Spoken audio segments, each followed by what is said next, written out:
Bien, bien. Hola, buenas tardes, ¿cómo están? ¿Bien? En el recuerdo estamos viendo gestión financiera de organizaciones sanitarias. Gestión financiera de organizaciones sanitarias. Más que gestión financiera de organizaciones sanitarias, estamos viendo financiadores de organizaciones sanitarias. Vamos a seguir charlando un poco. El otro día charlamos un poco sobre el presupuesto de una obra social, empezamos a desarrollar el tema y vamos a continuar. Vamos a hacer un repaso. Primero, ¿por qué es tan importante manejar los recursos de una organización financiadora? Recordamos que, así muy por abuelo de pájaro, que el sistema sanitario aparece una figura, sistema productor de bienes y servicios de salud, tiene una figura nueva que no la tienen en los mercados habituales. Los mercados habituales se mueven con oferta y demanda. Quien necesita satisfacer una necesidad, demanda, quien está en condiciones de satisfacerla, ofrece. En las organizaciones sanitarias aparece un tercero o cuarto actor, que es el cuarto sería, tercero habitualmente del Estado, muchas veces el más importante, pero supongamos que es el tercero. El cuarto es el financiador, la organización financiadora. ¿Quién es la organización financiadora? ¿Qué rol cumple? Habitualmente nosotros, uno de los problemas que tiene el mercado sanitario es que no sabemos qué es lo que demandamos en el mercado. Entonces necesitamos el apoyo de un especialista. Especialista que muchas veces, entre comillas, especialista. Necesitamos el apoyo de alguien que maneje mejor que nosotros este tema y confiamos en un tercero. Ese tercero es la obra social, la empresa de medicina prepaga, en quien nosotros depositamos la satisfacción de nuestras necesidades de salud, el Estado. ¿Por qué el Estado? Y porque muchas veces vamos al Estado a pedirle que nos... ¿A quién le vamos a pedir la vacuna contra el COVID? Al Estado se la vamos a pedir, no se nos ocurriría pedírsela a otro. Y la obra social se le lavó las manos y le han dejado todo en manos del Estado, la cobertura del COVID. Cuando en realidad es un problema de salud que deberían cubrir la obra social.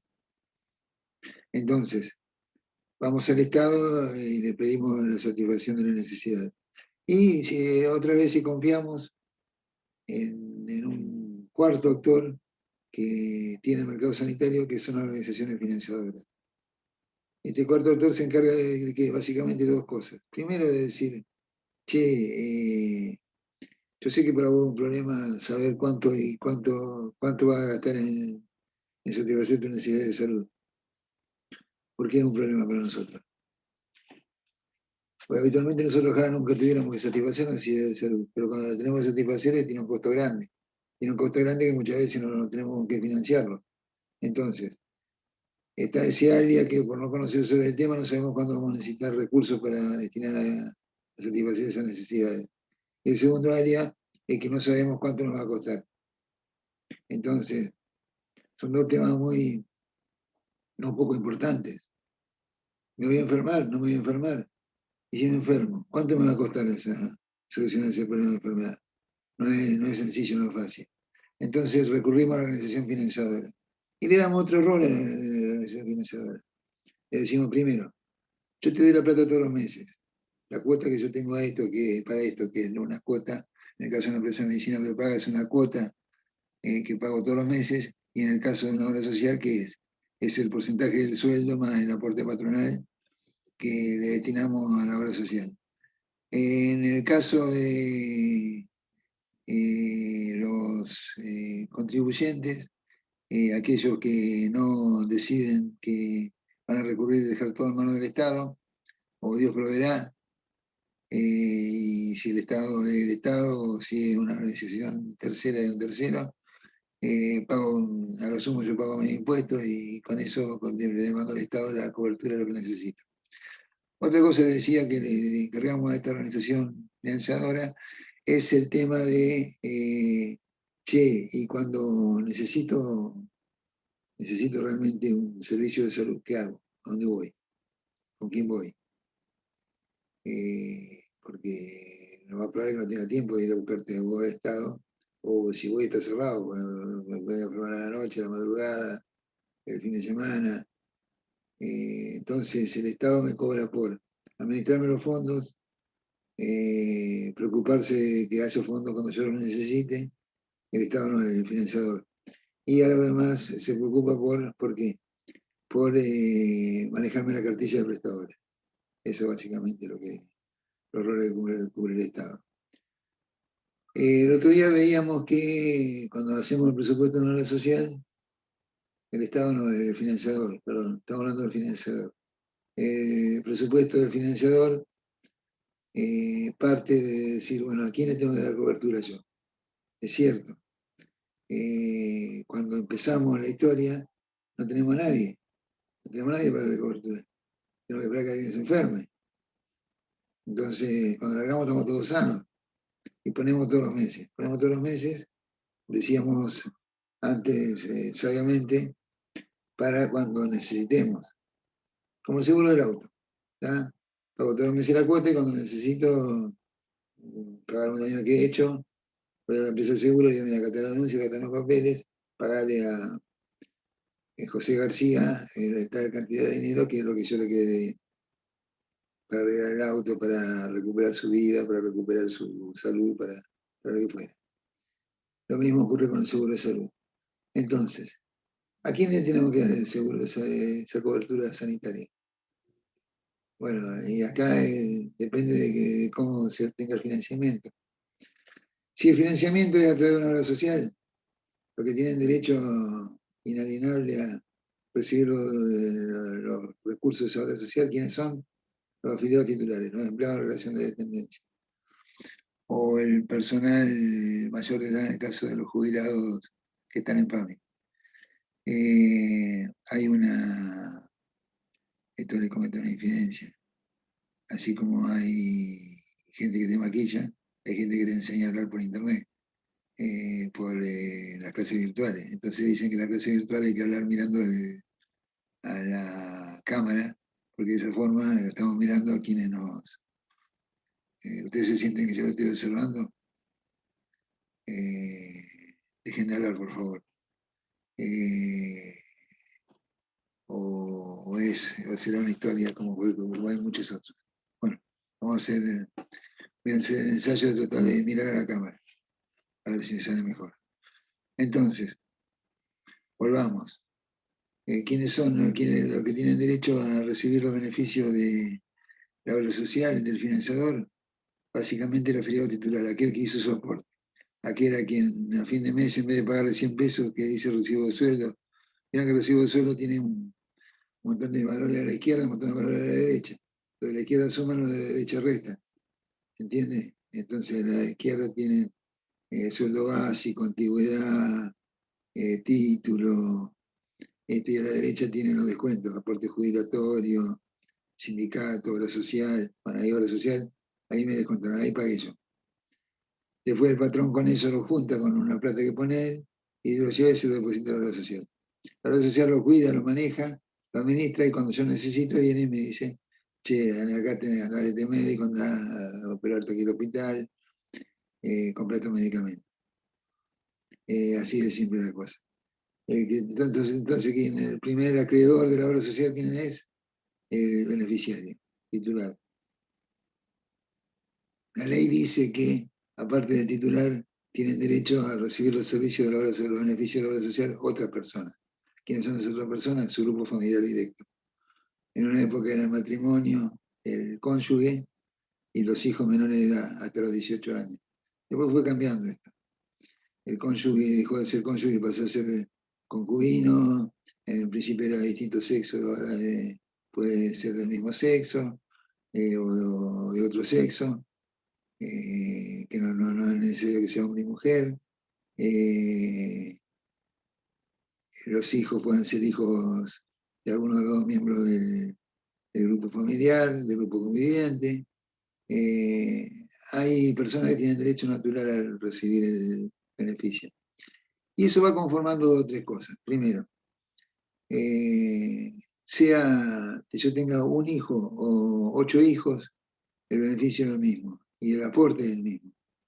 Yo aporto un porcentaje de mi sueldo, siempre el mismo porcentaje, no aporto un porcentaje por cada hijo. Entonces, ¿qué ustedes dicen, pero qué vivo? ¿Se va reduciendo el aporte? Sí, se reduce el aporte. Entonces el aporte no es por persona, el aporte es por afiliado titular. Sumamos todos los titulares más todas las personas que tienen derecho a recibir el beneficio y tenemos el total de beneficiarios de la obra social. dividido la cantidad de titulares, mira la cantidad de grupos, del grupo familiar promedio. Grupo familiar promedio. Ese dato tenganlo en cuenta. Grupo familiar promedio. La cantidad de personas promedio que integra cada grupo social. ¿Qué le conviene al sistema? Al sistema le conviene que todos sean titulares. Uno de los mejores beneficios lo tienen las obras sociales provinciales. ¿Por qué? Porque tienen pocos miembros por grupo familiar. ¿Por qué? Porque en muchos casos trabajan ambos cónyuges. En muchas obras sociales provinciales los afiliados son los dos titulares. Entonces, al ser los dos titulares, el hijo se divide por medio, en mitad cada uno. Entonces tienen 1,5 afiliados cada uno por grupo familiar. 1,5, 1,3, 1,2, 1,1, depende de la cantidad de hijos que tengan. Mientras trabaje. Mientras trabaje el titular. Mientras no trabaje el hijo. Cuando el hijo empiece a trabajar, pasa a ser aportante directo. Y ya se reduce en un grupo familiar. Bueno, ustedes me dicen, ¿para qué me cuenta todo esto? Si lo que no nos interesa, sí nos interesa. Porque con la plata, si el único miembro del grupo familiar es el titular, con esa plata recibe todas sus prestaciones. Si el grupo familiar está integrado por varios miembros, ahí la cosa va cambiando. A ver, espérenme un segundito. Estamos grabando, sí, perfecto. Todo viene todo bien. Bueno, entonces, grupo familiar promedio. Total de beneficiarios, titulares más adherentes, más grupos familiares. Los adherentes no hablamos todavía, más grupos familiares, más adherentes, que lo vamos a mencionar ahora. Grupos familiares son aquellas personas que tienen acceso al servicio por alguna cuestión legal que forma parte de alguno de los habilitados para recibir servicio. Muchas veces también recibe servicio, por ejemplo, el nieto a cargo. Es una figura muy habitual. Mi hija tiene 18, 19, 20 años, todavía no trabaja y es madre. Su hijo está a cargo mío como afiliado titular. ¿Es mi hijo? No, no es mi hijo, es mi nieto. Pero forma parte del grupo familiar del titular. Entonces, el grupo familiar está constituido por todos los que tienen derecho a los beneficios de la obra social, por eso se los llama beneficiarios, y no solo por los titulares. Con el tipo, según el tipo de obra social, de padrón, se van armando grupos familiares promedio. Es decir, antes, en una sociedad ideal, si son todos solteros, sin hijos, hay un miembro por grupo familiar y está en edad de trabajar. Cuando se va agregando el cónyuge o el conviviente y los hijos, van cambiando la conformación de los grupos familiares. Los grupos familiares van tomando la característica de la familia, el promedio que lo integra. Entonces, si el grupo familiar es muy numeroso, tiene muchos hijos, excede los 4, 3,5, 4 afiliados. El grupo familiar promedio son 2 personas y media, 2,8, 3 personas, que sería titular, cónyuge o conviviente, y 1 o 2 hijos, que es el promedio de las personas en relación de dependencia. ¿Qué más? Después un grupo familiar de trabajadores rurales, por ejemplo, son grupos chicos también, de bajo aporte, porque el trabajador rural tiene un salario bajo, pero bajo aporte. Hay grupos familiares donde incide mucho el peso de la edad. Los grupos familiares, aquellos que están integrados por personas que reciben los beneficios del PAMI o personas mayores, tienen una edad promedio mayor. Esta edad promedio mayor hace que sean más consumidores, y así sucesivamente. Entonces, los grupos familiares dependen de la edad, depende del tipo de patología que tenga la gente. Depende de cómo esté cuidada su salud y las condiciones de vida. Muchas veces se determinan características patológicas de las personas. Está más expuesto a tener enfermedades, Eso tiene incidencia en el grupo familiar y ese grupo familiar gasta más que el promedio. Yo me recuerdo hace unos años, la obra social de trabajadores del cuero quería servicio para sus afiliados en la zona norte de la provincia, básicamente Las Toscas y Villa Campo, y había un serio problema que era que en esa zona había mucha prevalencia de leucemia. ¿Por qué? Porque por la contaminación de las aguas que utilizaban para el lavado de cuero. Entonces, el costo de prestar el servicio a esos beneficiarios era mayor y se generaban algunos inconvenientes por lo que las obras sociales, los prestadores de salud, no querían darle servicio a esos afiliados. Entonces el nivel de perfil de enfermedad de la gente incide mucho en el gasto. Decíamos, el otro día repasábamos los ingresos, que el ingreso puede ser por un porcentaje del sueldo para las personas en relación de dependencia, una cuota para los que tienen una empresa de medicina prepaga y no tienen sueldo, entonces no se puede liquidar un porcentaje, puede ser un porcentaje de qué. Entonces esa gente lo que abona es un valor de una cuota que se calcula según cálculos actuariales según el nivel de gasto. Y también forma parte de los ingresos de las obras sociales los coseguros. Los coseguros o copagos es un porcentaje de la prestación que está a cargo del afiliado. En general, el sistema de salud es bastante solidario. ¿Por qué es bastante solidario? ¿Por qué? Porque aportamos todo lo mismo y recibimos en función de nuestra necesidad. Una de las solidaridades, hay varias solidaridades en otra materia, en otro momento lo vamos a explicar mejor, pero hay varias solidaridades que encierra el sistema sanitario. Una de ellas es de los sanos para con los enfermos. Entonces aportamos todos cuando estamos sanos y recibimos los servicios cuando estamos enfermos. ¿Qué pasa? Muchas veces esto es parcial, ¿por qué? Porque el afiliado tiene a su cargo copagos. ¿Qué son copagos? Parte del costo de la prestación que está a cargo del afiliado. ¿Por qué tiene que pagar algo? Si yo estoy enfermo, ¿por qué encima tengo que pagar? El copago tiene básicamente dos motivos. El primero es que el beneficiario, quien utiliza el servicio, comparte el costo de... Yo le pido disculpas, pero voy a cortar un poquito la imagen, que tal vez me ven a mí solamente. Pero voy a seguir charlando, así que continúen escuchándome. No se salvan de mí. Ahí va. Le decía que el beneficiario tiene a su cargo una parte del costo de la prestación, lo que sería el coseguro o copago. Es decir, si una consulta cuesta, en el caso de IAP, una consulta que cuesta 500, 600 pesos, que cobra el médico cuando la presenta el cobro, una partecita de eso, unos 30, 40, 50 pesos, lo paga el afiliado. El afiliado de la universidad pagamos 50, 60 pesos también de coseguro. De cada 500, 600 pesos que cobra el médico, una parte está a cargo nuestro. ¿Por qué es eso?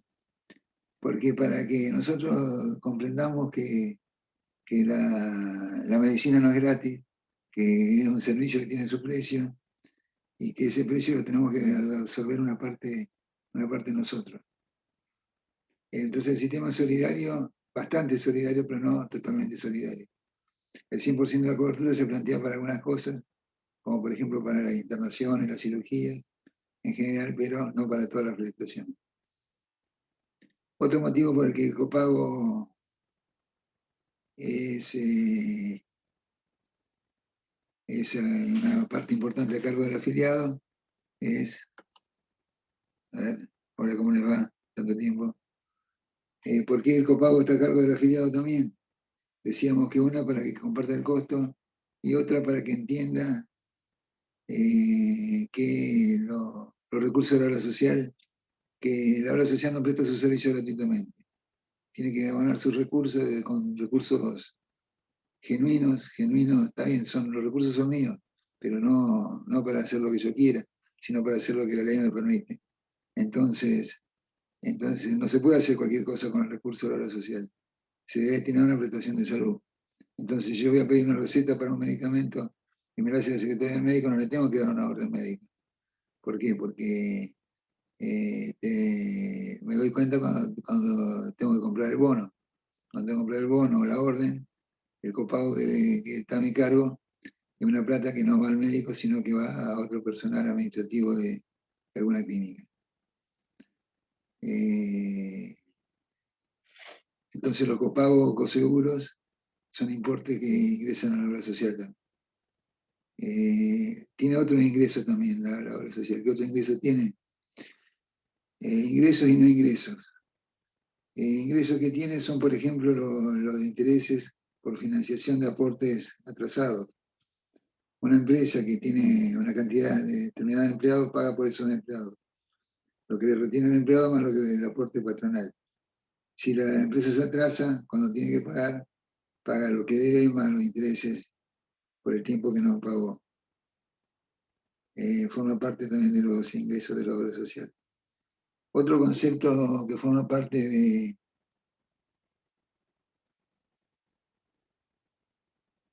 los ingresos de las obras sociales son los ingresos durante los periodos de carencia. Más de una vez la obra social instrumenta un nuevo servicio y establece periodos de carencia. ¿Qué son periodos de carencia? Periodos durante los cuales el afiliado aporta para recibir ese servicio, pero no lo recibe efectivamente. Entonces, con eso la obra social, con esos recursos, teóricamente tiene que armar un fondo para cubrirse cuando reciba la demanda de esa nueva prestación. Carencias. Y básicamente la obra social maneja su gasto, sus ingresos en función de la promoción y forma de contratación de los servicios. Si yo contrato un servicio que es caro, le pongo un periodo de carencia largo, le pongo un copago alto, entonces con eso me aseguro que el servicio no sea muy utilizado. Si contrato un servicio que puede ser más barato, pero me incide mucho en el gasto, no difundo su utilización. Entonces, de esta forma vamos controlando bastante cómo funciona el gasto. Estos son los principales comentarios sobre los ingresos. Hacemos una pequeña pausita y enseguida sigo con los, para ustedes va a ser instantáneo, seguimos con los gastos de la obra social. Muchas gracias. Una cosa muy importante que me faltó mencionarle antes, cuando hablábamos de los ingresos de las obras sociales, es que muchas veces el ingreso por afiliado depende de cuántos afiliados son. Esto es importantísimo. Una cosa es una obra social con pocos afiliados, otra cosa es una obra social con muchos afiliados. No solo por la licencia, los costos fijos, sino también porque muchas veces la cantidad dispersa el riesgo. O sea, más afiliados son, menos riesgo hay de que haya alto consumo. Esto es algo de una verdad de perogrullo, pero de una verdad al fin incide mucho en el consumo de las obras sociales. Entonces, no solo cuántos son, sino también dónde están. Están todos juntos, si están muy esparcidos. Una cosa es que estén 30.000 todos juntos y otra cosa es que estén 30.000 repartidos en todo el país. Es muy distinto el poder de gasto, el poder de negociación, el poder de satisfacer necesidades que tienen en ambos casos. ¿Estamos? Hablemos algunas cosas ahora respecto al tema de los gastos. ¿En qué gastan las obras sociales? Bueno, si me escucharon bien al principio de la charla, si las obras sociales manejan los fondos que la gente guarda para la satisfacción de sus necesidades de salud, las obras sociales gastan en satisfacción de necesidades de salud. Sí, es cierto, gastan en satisfacción de necesidades de salud, pero con alguna característica determinada. El gasto más grande que tienen las obras sociales no es la necesidad de salud de sus afiliados, sino la necesidad de salud del conjunto. ¿Cómo funciona esto? ¿Cómo es esto? ¿Qué me está diciendo? Me dicen. ¿Qué quiere decir la necesidad de salud del conjunto? ¿El esquema funciona más o menos así? El sistema decimos que es solidario. Es solidario entre los que más ganan y los que menos ganan. Usted me dice, no, pero antes me habló de otra solidaridad. Sí, es cierto, antes hablamos de otra solidaridad. Los que están sanos para los que están enfermos. Aportamos mientras estamos sanos, consumimos cuando estamos enfermos. Una segunda solidaridad es, yo gano 100.000 pesos, aporto sobre 100.000 pesos.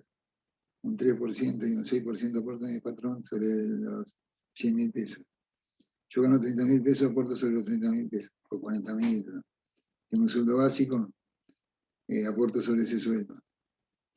Entonces, esa es la segunda solidaridad que tiene el sistema. Pero funciona esta solidaridad. El sistema ha tendido a fragmentarse de tal forma, esto lo vamos a estudiar en algún momento, se ha fragmentado de forma tal que esta solidaridad no ocurre. ¿Por qué no ocurre? Porque hay muchas cajas. Entonces, se agrupan todos los trabajadores empleados de comercio. En realidad no se agrupan los empleados de comercio, se agrupan las personas que ganan entre 40 y 50.000 pesos. Se agrupan las personas que ganan entre 40 y 45, por nivel de actividad, por rama de actividad, se van agrupando en función de sueldos promedios. Y nos encontramos con un mosaico muy grande. No es lo mismo pertenecer a una obra social que tiene un ingreso promedio de 30.000 pesos por titular, 30.000 pesos por titular, a un 9% que dice la ley son 2.700 pesos por el grupo familiar. No hay nada prácticamente, hay que pagar gasto de administración, hay que pagar un montón de cosas. El gasto efectivo final es muy bajo. Entonces, no funciona totalmente esa solidaridad. Para ello, el sistema creó lo que se llama el Fondo Solidario de Redistribución. Fondo Solidario de Redistribución. Lo van a encontrar como FSR. ¿Qué es? Es un fondo que se arma con un porcentaje del ingreso de todas las obras sociales. Todas las obras sociales aportan un 15% a las obras sociales sindicales y un 20% a las empresas medicinales prepagas, esos ingresos de ese fondo. ¿A qué se destina ese fondo? A varias cosas. Una parte se destina a compensar las diferencias. Se dice, bueno, el ingreso promedio del sistema es tanto, 1.500 pesos por dar un ejemplo que no tiene nada que ver con la realidad. 1.500 pesos por titular. ¿Cuánto sería el óptimo? El óptimo sería 2.500. Bueno, vamos a ir compensando a las obras sociales que ganan menos que el óptimo con una parte de la diferencia. Entonces, la que menos gana recibe una parte mayor de ese fondo, la que más gana recibe una parte menor de ese fondo, o no recibe nada, aporta al conjunto. Entonces, esa es una forma de mitigar la asimetría. Otro destino de ese fondo es prestaciones de alto costo y baja frecuencia. Hay prestaciones que son carísimas, tratamientos oncológicos u otro tipo de tratamientos, y habitualmente la obra social no lo cubre porque son caras. Entonces, una parte de ese fondo se destina a ese tipo de cobertura y con eso compensamos diferencias. Hay obras sociales que tienen mayor y mejor ingreso que lo pueden abonar esas prestaciones y otras obras sociales que no. Se compensan esas diferencias. Y se destinan a distintos finalidades según este tipo de criterio de justicia distributiva. Entonces, el principal gasto de la obra social es el aporte al Fondo Solidario de Redistribución, que es un 15% para las obras sociales sindicales y un 20% para las obras sociales comunes, para las empresas de medicina prepaga, perdón. Con eso se arma este fondo y individualmente el mayor gasto que tienen las obras sociales. Otro gasto importante que tiene es la estructura de personal. La estructura de personal, ustedes piensan que una obra social tiene que tener una estructura mínima con empleados, con médico auditor, con personal de atención al público, con profesionales médicos, asistenciales, y todo eso tiene su costo, y esa estructura se debe duplicar en todos los lugares o en muchos lugares donde tenga una cantidad mínima de afiliados. Por debajo de ese mínimo, verá cómo hace. Por encima de ese mínimo tiene que tener una estructura básica. Esto le genera gasto a la obra social también. Y el principal gasto de la obra social es el gasto en la finalidad que decíamos al principio, en cubrir la necesidad de salud de la población. Para ello se tiene en cuenta lo que se llama tasa de uso, se elaboran indicadores que con el propio funcionamiento de la obra social nos permiten medir cuánto va a gastar la obra social en el funcionamiento de su estructura. Entonces, en promedio, ¿cuántas veces va por año cada beneficiario al médico asistencial? ¿Cuántas veces va por año el profesional el personal, el afiliado a la obra social, el especialista, cuántas veces va al kinesiólogo, cuántas veces va a las distintas prestaciones que recibe, cuántas veces interna, cuántos días permanece internado, cuántos días en terapia. Esas formas se elaboran en lo que se llaman tasas de uso. Las tasas de uso necesitamos 2 o 3 elementos para verificarlo. Primero, cuánto se enferma el afiliado. Segundo, cuánto cuesta cada una de esas prestaciones. Y tercero, cuántos afiliados tiene. En función de eso armamos la tasa de uso y podemos ir armando los presupuestos. Bueno, vamos a llegar hasta aquí y en la próxima, el miércoles, continuamos en clase analizando estas cuestiones. Vamos directamente ya armando un presupuesto. Ya hemos visto los principales componentes de los gastos y de los ingresos y ahora lo vamos a hacer efectivamente, para que ustedes puedan cumplir con el mandato que tienen de ese empleador futuro eventual que les va a encargar cómo armar un presupuesto. ¿Estamos? Gracias por todo, nos vemos el miércoles.